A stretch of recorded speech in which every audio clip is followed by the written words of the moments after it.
Transcription number 180, speed 100 words per minute, start. The Planning Commission, as far back as April 2002, nearly 40 years ago, emphasized the need to make a thorough investigation into this question of developing agro industries and not merely make an investigation but also suggest various measures which should be undertaken immediately for the purpose of developing our rural industries and our rural economy based on agriculture, so that the acute problem of unemployment and underemployment in our rural areas may be fairly and effectively tackled. Therefore, the Planning Commission appointed a committee called the Rural Industries Planning Committee in April 2012. It was a very high-power committee consisting of the Deputy Chairman of the Planning Commission and the Ministers of Commerce and Industry and Community Development and the members of the Planning Commission dealing with agriculture and industries. This Rural Industries Planning Committee immediately set up a standing committee for the purpose of keeping continuous vigilance on the development of our rural industries and for the purpose of giving continuous guidance also to the Planning Commission for this purpose. This standing committee considered the entire approach to be adopted and they formulated a scheme for the projects for intensive development of village and small scale industries in the rural areas. I think it is a very remarkable study and survey of the entire problem, and I would, if the honorable members so desire, make these schemes of the Standing Committee of the Rural Industries Planning Committee available to them. It deals with the subject from the point of view of objectives. First of all, our objective is to build a viable rural economy in which not only agriculture and irrigation are to be developed, but along with that a whole setup of industrial complex based upon our agriculture, based upon our rural conditions would be developed. And they would be not merely of the stereotyped pattern of khadi and amber charkha and so on, but of a diversified pattern for the purpose of producing a viable economy in the villages, so that in vast parts of the country, even where agriculture is fairly efficient, where we have a large number of unemployed persons, agriculturists and also non-agriculturists could be given full-time employment. The whole objective is to produce this type of economy which will contribute towards solving this acute problem of unemployment.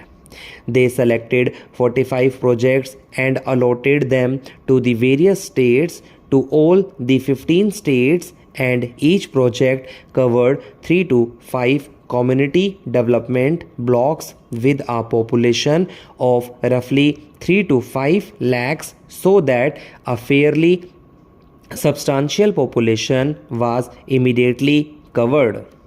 And then they carried out a comprehensive and thorough survey of these pilot project areas, these 45 areas which covered 3 to 5 community development blocks with a population of 3 to 5 lakhs.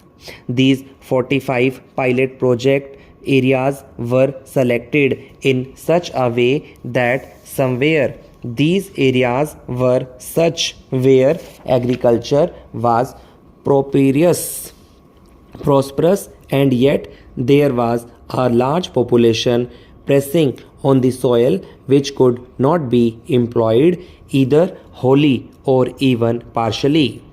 There were areas which were backward from the agricultural point of view, where agriculture was difficult due to irrigation not being available and due to other factors, where even agriculturists owning lands were not comfortable economically. There were the absolutely unfavorable areas climatically and otherwise which were backward and which had to be developed from every point of view, agriculture, industry, and everything. They also selected areas from the tribal areas and other so-called backward areas. A thorough survey was undertaken of these 45 pilot project areas because it is no use trying to set up industries or even select the industries which are going to be set up in these areas unless we have a thorough survey of all the economic factors concerning each area selected. It will be appreciated immediately that even each area selected will have its own problems, will have its own environments, will have its own complex of population, skilled and everything else which will make a particular selection necessary for that area, whereas it will be wholly inappropriate in another area. That is why a thorough survey was undertaken. I think Mr. T.N. Singh was then member of the Planning Commission when this was undertaken.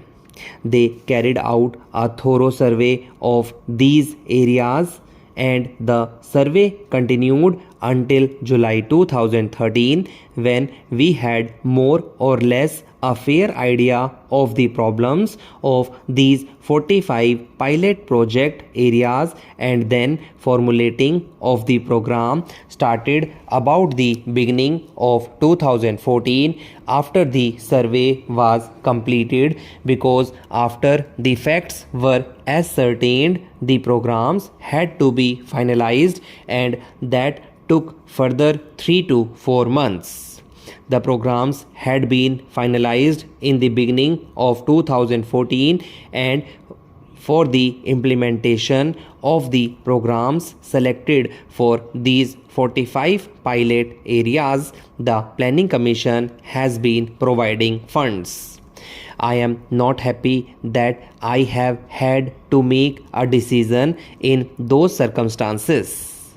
Nevertheless, since the pound sterling was devalued, I felt, and my colleagues entirely agreed with me, that there was no other course open to us.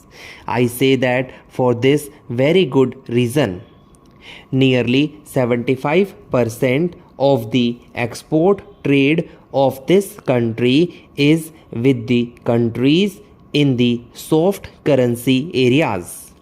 Therefore, when sterling was devalued, if we did not devalue, the result would have been that our export trade to these countries would not merely have greatly diminished, but in course of time in certain important directions might have been wiped out altogether. Lancashire piece goods competing with the piece goods in the markets of the sterling area, Ceylon tea competing with our tea in the same area, East African groundnuts competing with our groundnuts, South African manganese competing with our manganese, and so on. The position was really serious, and we could not afford to take the risk involved in keeping the value of the rupee at a higher rate when it was likely to lead to these extremely grave consequences for the country.